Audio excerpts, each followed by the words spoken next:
Hello, you are listening and watching Sarah Archer and episode 300 of the Speaking Club podcast. And I want to open this show with a quote from the one and only William Shakespeare. Our doubts are traitors and cause us to miss the good we oft might win by fearing to attempt. I started this podcast for two reasons. Because I want to help people recognise the power of stories and humour in speaking, and because I believe it's your message that counts, not the number of ums and ahs you use. There are some organisations that want to create robot speakers. They want you to sacrifice your personality in order to speak perfectly. But I want to let you know that you can be yourself and a sensational speaker. So, if you want to be a speaker that connects and engages authentically through stories, a speaker that gives value as well as a great performance, then welcome home. Hey! Episode 300? Do you know what? It's been a pleasure and a slog to get here, but I am so glad that I started the Speaking Club nearly 7 years ago now.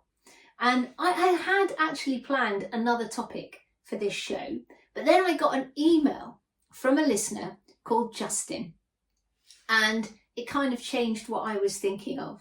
The subject for that email was gratitude and hello. And Justin opened with, I am writing to say hello and to thank you for your heartfelt podcast. I have lots of positive feedback for you below. And that's always nice to hear. More on that in a bit.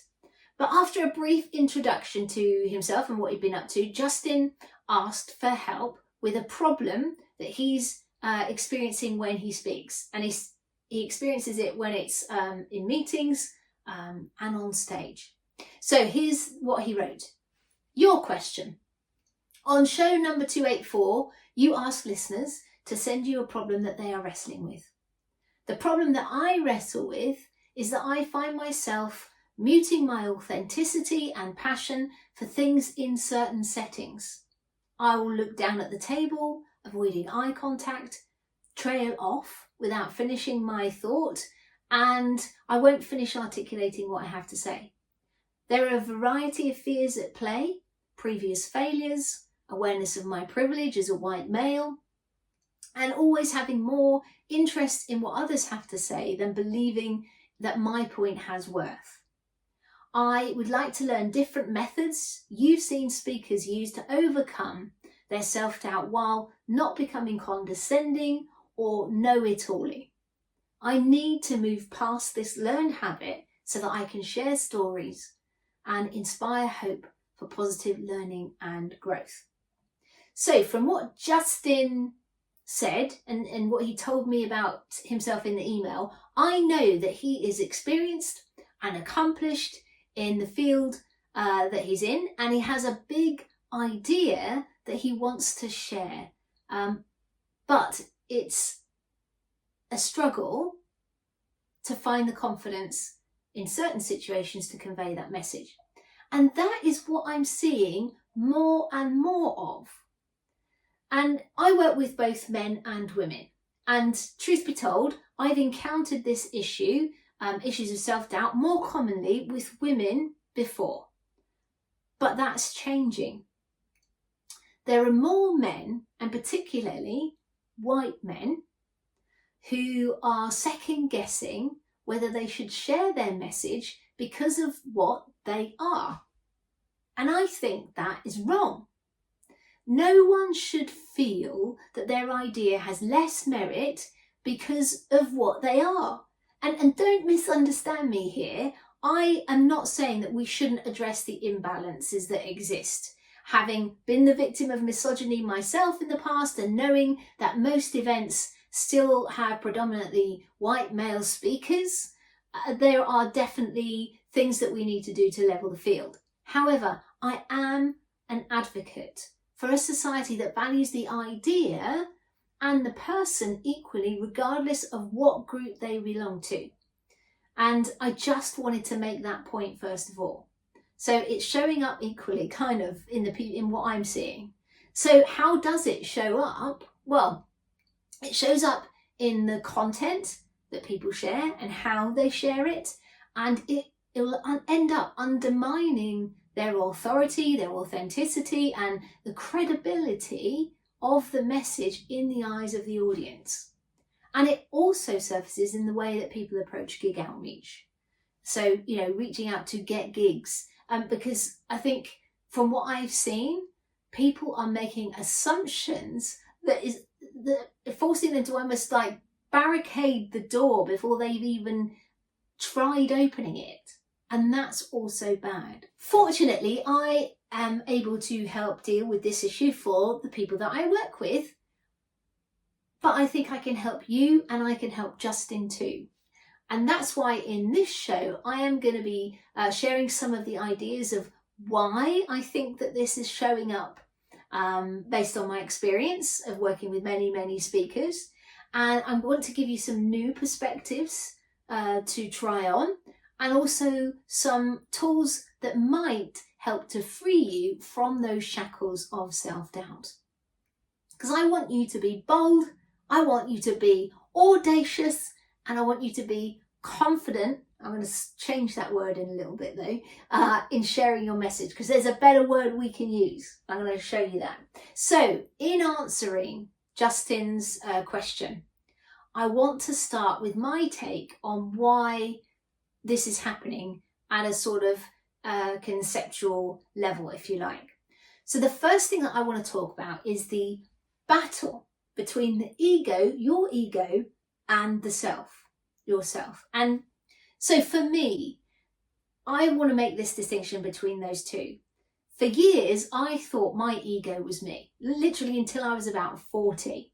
And I went on a course, and through that course, I learnt that I could make a distinction between the two. And it was an important distinction, that the voice in my head wasn't me, it was my ego. And I could ignore it if I chose to. And you might have heard me talk about this in the past. I called my ego Arnold. And I was talking to my mum on holiday about her ego. We had some interesting chats. I've just been away with her for 2 weeks.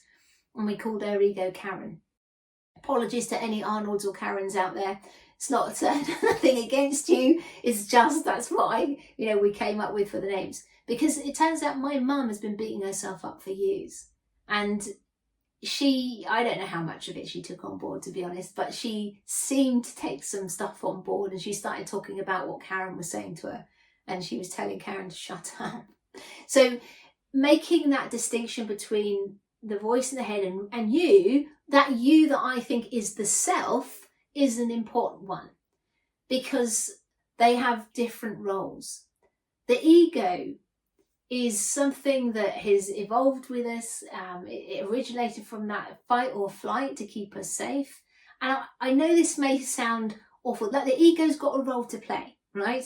But essentially the ego is kind of like Venom. I don't know if you've seen the film Venom or read the comic book, but essentially there's this journalist called Eddie Brock, and he has this alien parasite that takes over his body and literally comes out of him. And its job is going to keep Eddie alive in order for itself to survive, and also makes Eddie do some things that are not necessarily in line with what he wants for his life. And I think the ego is a bit similar to Venom in some ways. It kind of preys upon us. It has power over us, but only in the future and the past. Eckhart Tolle, don't know if you've read his book, The Power of Now, but he calls the ego, I've interpreted it this way, as the pain body. So it gets power from the past and the future, and that's why in the present it doesn't have any power over us.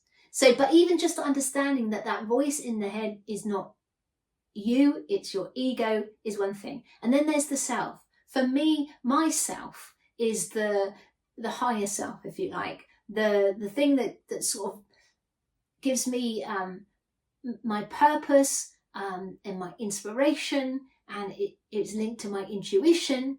And there's this battle between the self and the ego. And so often we let our ego win. And the ego is comfortable with you in the box that you're in. As I said, it's kind of like a parasite. It wants to keep you safe.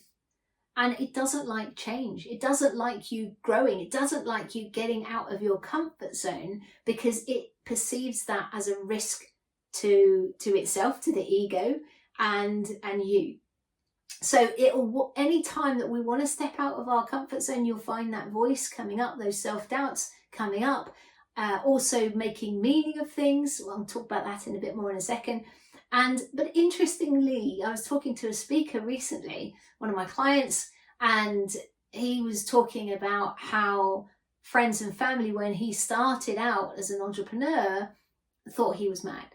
And as I shared with him, friends and family kind of like us to stay in the box that they put us in as well. And it can happen in organizations too. You get labeled, you get put in a box, and they can't see beyond the box that you're in, which is why sometimes you have to move out to move up. Anyway, being aware of that, it's not that they don't support you, it's just that you changing threatens their own view of the world, their perspective, because you were there. And if you're stepping out of that, what does it mean for their world? What does it mean for them? Anyway, that's an aside. So there's this battle. And most of the time, the imagination, our imagination, which is such a powerful, powerful tool, if we harness it in the right way, is co-opted by the ego. And we use our imagination to go to the worst case scenario, to imagine if we say things, what other people are going to think, and so on, and it slows us down or stops us completely. But what we need to understand is that we need to use our imagination in service of the self. And a way to do that is through visualization. Now, I know Justin said you started doing visualization, but this is something, sometimes people don't do it in the right way.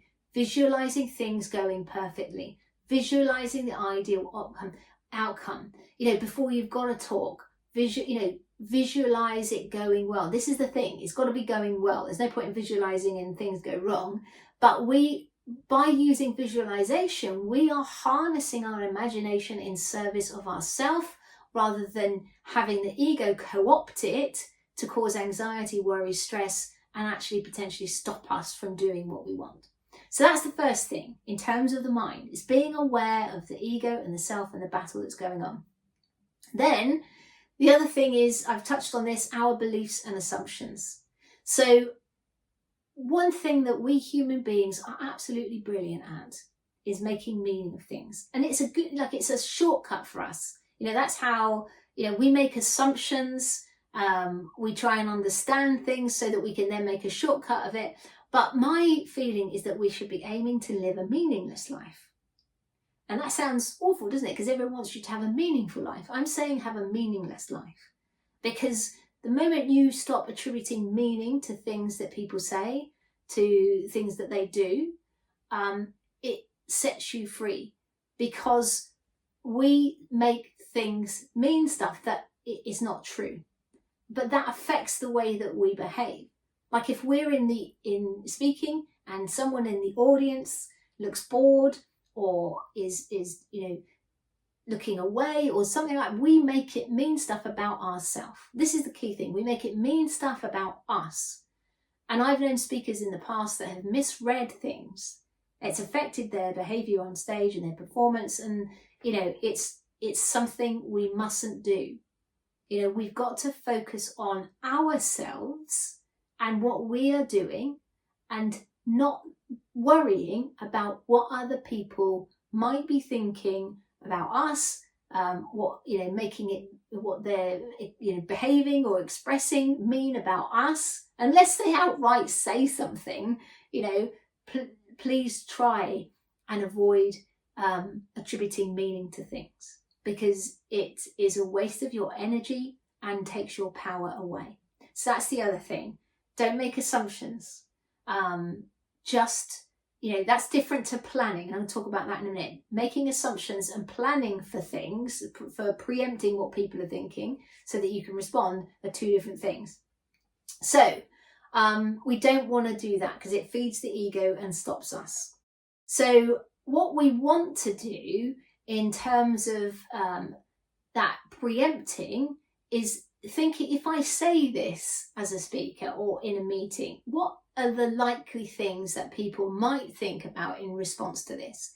And planning for that is a good thing because it means you're prepared if something comes up. It's like when I was doing stand-up comedy, you wouldn't ever ask a question as a comic unless you planned out every single different version of the answer that they could give. Because if you're trying to make a joke out of it, then, you've got to be prepared. You can't just ask a question and then it's hard to do things off the cuff. So planning in the speaking context, whether it's, say one-to-one, a meeting or your talk, is a sensible thing to do.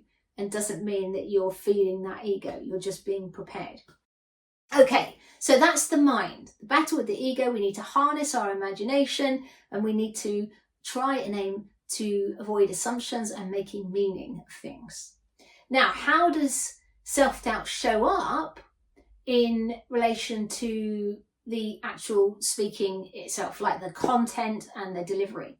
Well, first, in regards to the content, if you are letting self-doubts own you, then you will attempt to qualify yourself in the opening of your talk instead of being provocative, instead of trying to get attention, instead of trying to hook your audience in. You will stand there and prove to the audience why you should be speaking. And that is boring as hell. And as I often say, you've heard me say this before, you shouldn't share who you are until you've made people care who you are.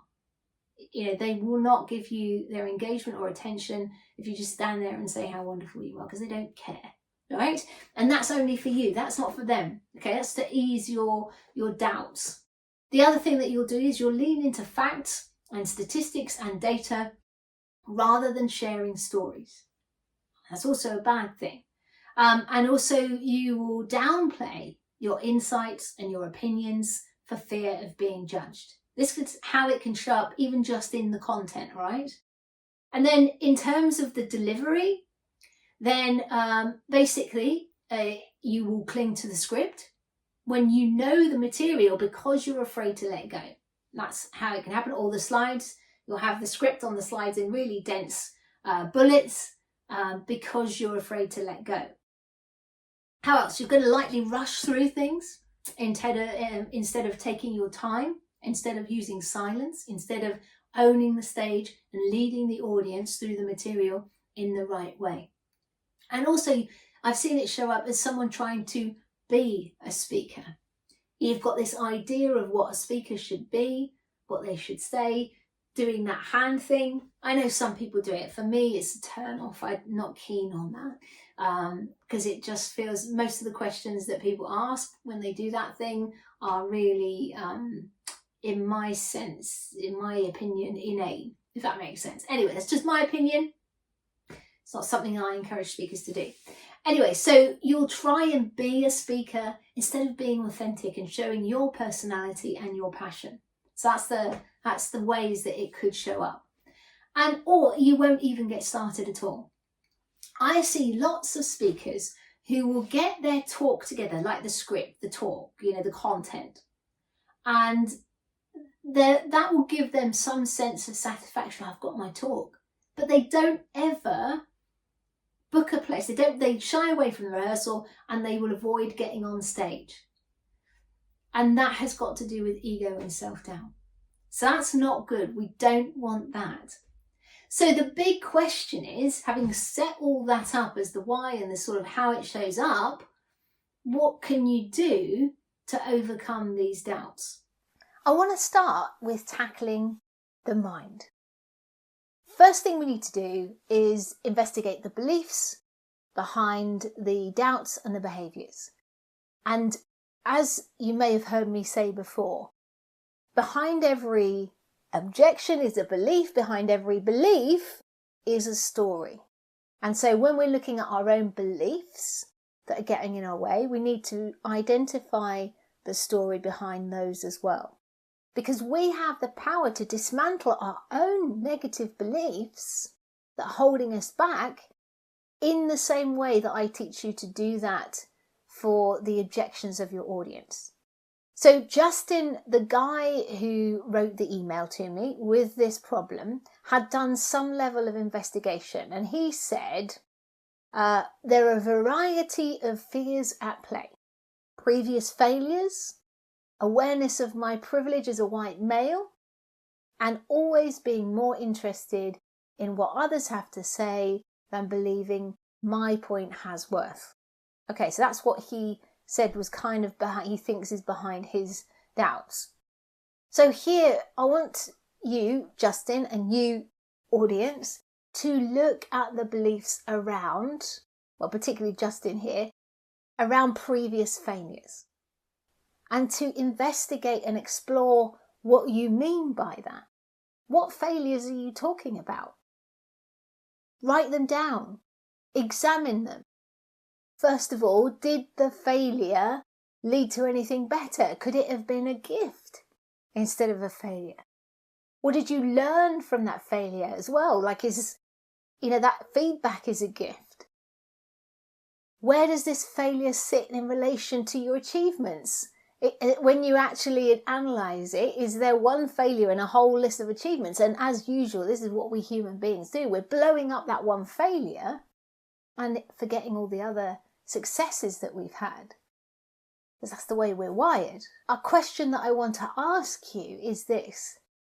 Isn't not playing full out because of that fear of failing certain failure? If we don't do something, we've definitely failed. We failed to get started. We failed to speak up. We failed to show up. So that's something that I want you to ask yourself. So do that work, examine what you mean by that, and see reality, what exists there. Because sometimes in our minds, in the shadows of our minds, things seem more powerful, more real than they actually are when we put them on paper. So that's the first thing. Then Justin mentioned his awareness of his privilege as a white male. And this is a belief. And behind that belief is another story. And I want to ask you, Justin, what story are you telling yourself about you and the people in the room when this shows up for you? Again, don't get me wrong here. I always say that, and I think I mentioned this before, that you want to plan for what people think. Like when you're a speaker, if you say something, people are going to have thoughts in response to the thing that you say. And you want to be thinking about what thoughts are going to come up for them so you can preempt and tackle those thoughts if they need to be dealt with. So if you are anticipating people having a belief about you that's not an assumption that has no evidence to back it up, right? Then it has no substance to it. Then plan what you might say around it to preempt that concern or issue that they might have. So in this instance, it feels like you're making the assumption, Justin, that the people in the room will dismiss what you say because you are a white man saying it. And how can you see this from other perspectives? So first of all, is that genuinely true? Do you know for sure that this is going to happen? This is what I call an imagined fear. Like I said, this is our ego using our imagination to paralyze us. And it isn't a proper assessment of the situation. So it's based on us assuming, making meaning, and all of that other good stuff. So I don't want you to shy away from sharing this message, but do have a think about what they are likely to think if you do make your point, and then plan how you will address those things that come up. And also consider what evidence that you have for that thing coming up, beyond your own, imagined fear, as I say. Now, finally, you said that you are interested in hearing what other people say. You're more interested in hearing what other people say than believing in that your point has worth. Now, this is an interesting thing because you've positioned this as a positive. You're interested in what other people say, and that's good. But it's not good if it's at the expense of something valuable that you have to share that could positively impact people in the room, or the business, or the organization, or the audience. So in that sense, you being more interested in what other people have to say is not a positive thing. It's an excuse for not sharing your point. It's sort of being a victim of the fear and the self-doubt. So I'm challenging you. It's a positive, except when it's not. And is it an excuse? So I just want you to consider that. I don't know. We haven't met. I'm responding to what you put in your email. I'm responding to what I see with other people that I work with. And I'm just challenging whether that is a real thing or something that is an assumption or, an excuse. Okay, so the other question to consider objectively before you contemplate sharing something is, does this actually have value? Will it benefit the room or the audience for me to share this? Is this in service for the message that I want to get across? Or is this something that is something I want to say for the sake of it? And if you analyze that and you believe that it does have value, then you objectively make that assessment, and then the answer is yes, you share it with confidence. Okay? So if you believe it's valuable, and you can take that like a little assessment, am I saying this for this reason, or am I saying it because it actually is going to move the conversation forward, it has value, and so on? If the answer is yes, then say it. The second tip I want to share here, because you were particularly worried about not coming across as patronizing or salesy. So the thing that I want to say here is this, right? You can't tell anyone anything. I've said it many times before. You cannot tell people stuff. Not if you want them to listen, not if you want them to change. If you want them to transform, you have to show them, lead them to see it for themselves. And if that's what you're doing, and usually this happens through a story, if you're doing that, then you can't be patronizing, you can't be know-it-all-y, because you're literally sharing an example and a story for them to be able to see it for themselves. So that's what I want to say for you. Stories are the least patronizing way that you can get people to say things, and if you try and tell them, it doesn't work anyway. So I'm not suggesting, by the way, that you're in a meeting and you want to get a point across and you launch into some elaborate story that takes 10 minutes to share. But what I'm suggesting is that you share an example or an anecdote that supports the point that you want to make, and then can also overcome resistance and then make the point. I just want to share an example with you of this that happened at another organization, and then cement it with the point. Okay, so if you understand that your job is to show people, not tell them, and you have given consideration to where they are, what they think, then there is little chance, as I said, of you coming across as condescending or a know-it-all. So I want to put that worry to rest for you. Now, what also has an impact on all of this is how you deliver the point. This is where authenticity and passion, combined with voice and body language, play a part. The first thing we want to make sure is that you are unreasonably excited about your content and your talk. If you love the content, it will make you so much more inspired to share it. It kind of like is an override switch for the self-doubt. And I've seen this so many times before. People can't wait to get on stage and share it. And when they get great results from the content that they're sharing, then it makes them want to get on stage again. It's so powerful. So make sure that you are unreasonably excited about your content. And if you find it difficult to create that content yourself, then work with someone like me, someone else, or work with a buddy to sound things out and check in.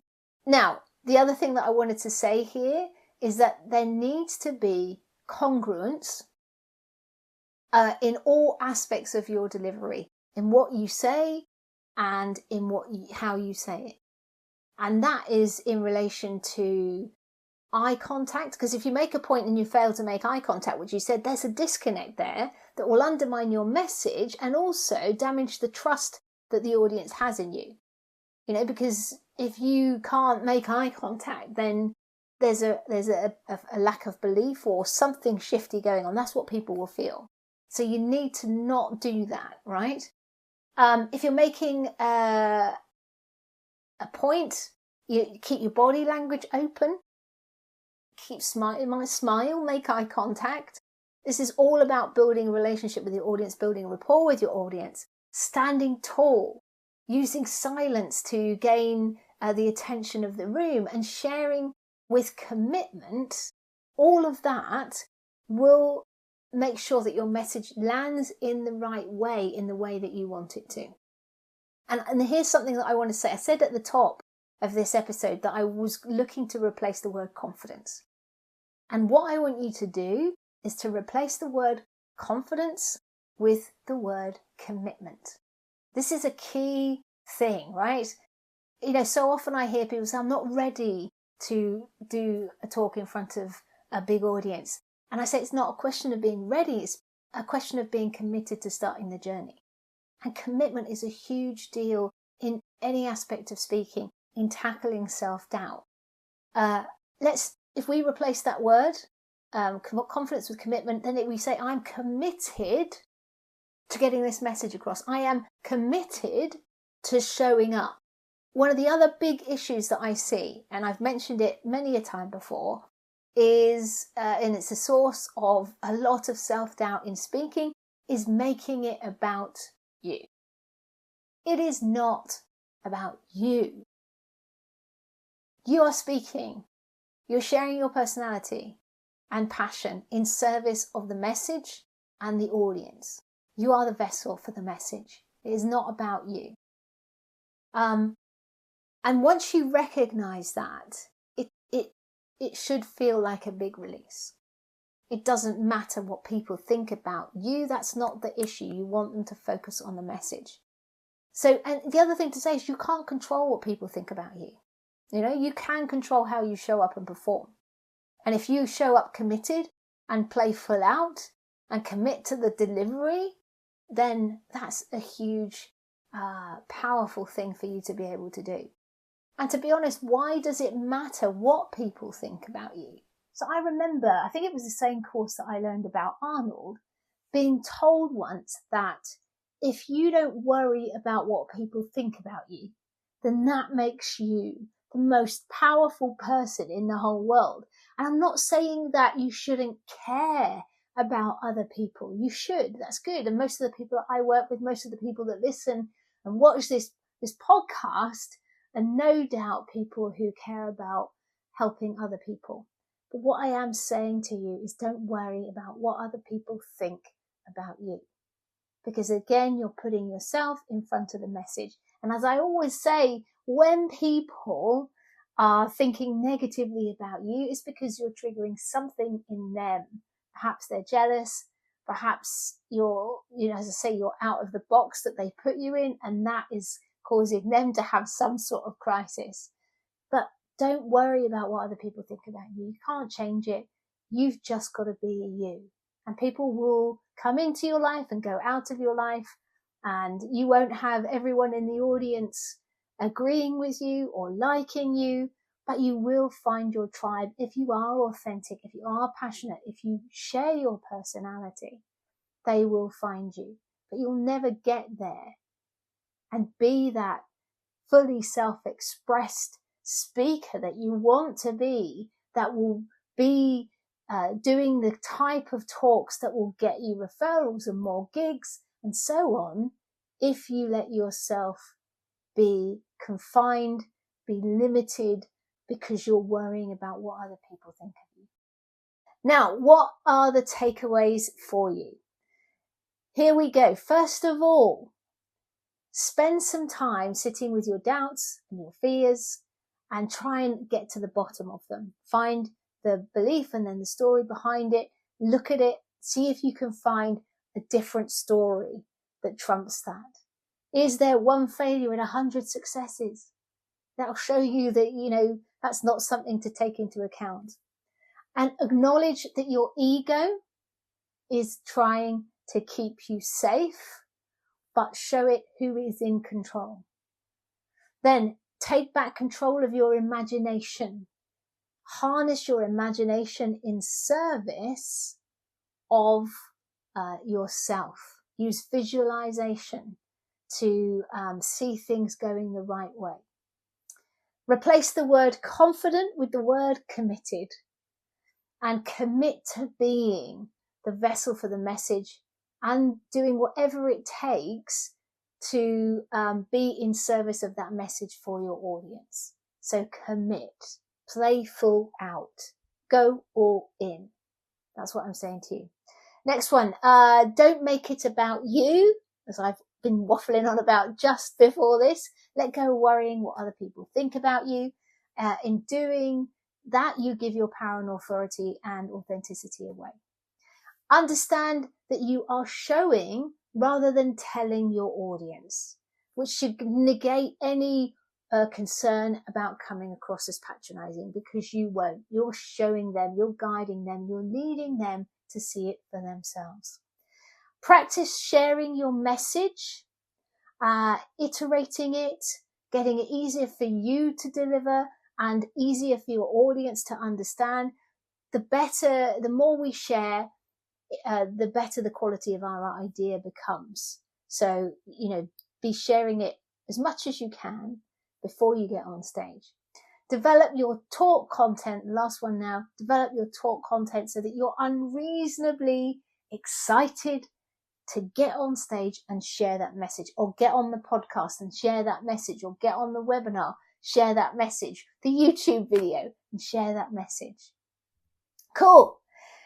So the final thing I wanted to share with you about Justin's email was this. I'm gonna read it out. And having said, don't worry about what other people think or rely on external validation, I have to say that Justin's words just before I hit the 300th episode were absolutely lovely to receive. He said, feedback for you. Your shows are a ray of sunshine coming through the leaves of the forest. I hear your laughter and kindness in my earbuds as I'm running on the trails surrounded by ferns and waterfalls. I feel inspired to write down some of the gems you share and moved by the quotes you include.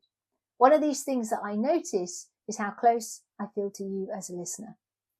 Perhaps connected is the right word. You have the ability to disarm my defenses, and then you sneak in the side door with an especially poignant point. Thank you for the kindness and insight that you pour into these episodes. It's clearly a labour of love. That was smashing to receive, I've got to say. So they made my day, and I think probably knowing that it's helping people, the Speaking Club is helping people, couldn't make me happier. So thank you for reaching out and taking the time to share that with me, Justin. Really appreciate it. And to you as well, I want to say thank you, whether you just started watching or listening to the show, or you've been with me since the start. I want to say thank you, a heartfelt thank you to you for listening and choosing the show. It really means the world to me. Before I end the show today, I wanted to share something we are introducing from this episode onwards, which is a way for you to support the Speaking Club and also get exclusive content, exclusive contact, and access to an exclusive community where you will be getting interaction with myself and more surprises by supporting our Patreon. We haven't done this before, but we thought the time was right, 300th episode, to introduce our Patreon. It will start at $5 a month, and you can check it all out at the link in the show notes. Well, that is it from me for this episode. Thank you to Justin for posing that question. I hope that you got some help towards solving that issue for yourself. And also, I know this is not an issue that Justin is experiencing alone. I know there are so many people feeling the same way, having those doubts about their ability to speak and connect and get their message across. And I hope that this has given you a way forward and through that obstacle. Well, if you are a regular listener for the show, that's great. If you have just started, why not subscribe to the podcast, to the YouTube channel? Take a look at the Patreon, as I said. And if you enjoy the show, please do leave a rating or review over at ratethispodcast.com/TSC. And if you take a photo of your review, we will send you over an e-copy of that book, Cracking Speechmate, How to Use Humour to Make Yourself an Amazing Speaker. Well, that's it from me. I want to say until next time, don't forget to go out, grab your life by the nuts and get cracking. Bye-bye. It's a nightmare. You're an expert with so much to say, but now that you've been booked to speak, you're struggling to know exactly what to talk about. You want a talk that engages the audience and wins you new clients without you losing your personality or anyone feeling pitched to. But what happens when you sit down to create that talk is that you end up staring at a blank page for ages, or worse, surrounded by hundreds of sticky notes with content that you could include. With so much material, you just don't know where to start or finish. Don't worry, because many experts like you face exactly the same challenge, and that's why I created the Blank Page to Stage Guide. In just 50 minutes, this breakthrough resource is going to help you identify the big idea of your message, make it relatable for the audience that you're speaking to, and convey it all in a way that gets the audience inspired and on board with your idea. And it works even if you have tons of material or your subject feels less than exciting. If you want to cut through swathes of content and get a talk that you're excited to share, your audience loves, and wins you new clients, then grab your Blank Page to Stage Guide from saraharcher.co.uk/new-guide-TSC. Oh, I forgot to say, it's completely free. Enjoy!